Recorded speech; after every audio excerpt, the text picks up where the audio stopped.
নিজের অনুভূতি যখন প্রকাশ করতে পারবে না, তখন আপনার ভিতরটা না ঘুরে ঘুরে শেষ করে ফেলবে। নিজের অনুভূতি যখন আপনি ভালোবাসার মানুষটিকে বোঝাচ্ছেন, সেই মানুষটা যখন না বুঝে না, তখন মনে হয় কি যে জীবন্ত লাশ হয়ে না বেঁচে আছি, আমার দুঃখ কষ্ট বোঝার মতো কেউ নেই। আসলে তোমাকে ভুলে যাওয়ার মতো সাহস আমার নেই, কারণ আমি নিঃস্বার্থভাবে ভালোবেসেছি, এই জন্য ভুলতে পারবো না। বা তোমাকে জোর করে যে ধরে রাখবো সেই অধিকারটুকুও নেই। কিন্তু তোমাকে আমি ভালোবাসি, কারণ ভালোবাসতে গেলে কোনো অধিকার লাগে না, আর সেই অধিকার না প্রত্যেকটা মানুষের ব্যক্তিগত অধিকার আছে। এই জন্য না তোমাকে বোঝাইতে না পারলো না, আমি নিজের ভিতর থেকে না ওই ভালোবাসাটা কেন জানি বারবার বারবার আমাকে প্রশ্ন করে যে মানুষটা তোমাকে কেন ঠকালো, বা ওই মানুষটার কাছে তুই কেন ঠকলি।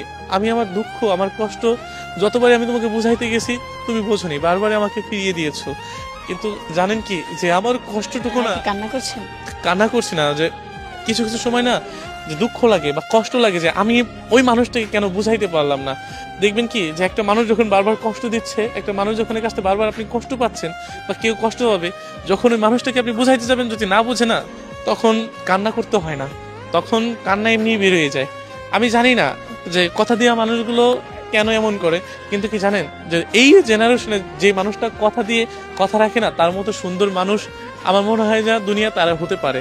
কিন্তু আমি তাকে এই মানুষটাই ভেবেছিলাম যে হয়তোবা ও আর 5টা মানুষের মতন আমাকে কথা দিয়েছে, সারা জীবন মনে হয় আমার পাশেই থাকবে, আমাকে আমাকে আগলে রাখবে। কিন্তু কি জানেন, আফসোস এই মানুষটা আগলে রাখেনি। এমন শত মানুষ আছে, কত শত মানুষ আছে যাদেরকে কথা দিয়েছে ভালোবাসার মানুষটি, কিন্তু কথা দিয়েও না তার কথা রাখেনি।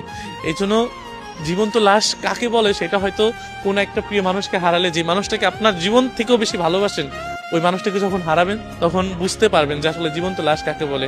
আমরা বলি না যে ওই মানুষটা, বা কেউ বলে না যে আমি ভালো নেই, আমি কষ্টে আছি, বরজন আমার দম বন্ধ হয়ে আসছে।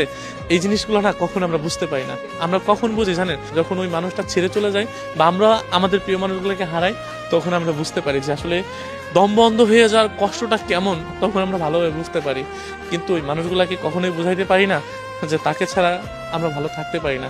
বারবার তাকে বুঝাতে গিয়েছি, বারবার ওই মানুষটা কষ্ট দিয়ে আমাকে ফিরিয়ে দিয়েছে, বারবার শতবার বুঝিয়েছি, তবু আমার ভালোবাসার মানুষটি আমাকে বুঝতে চায়নি।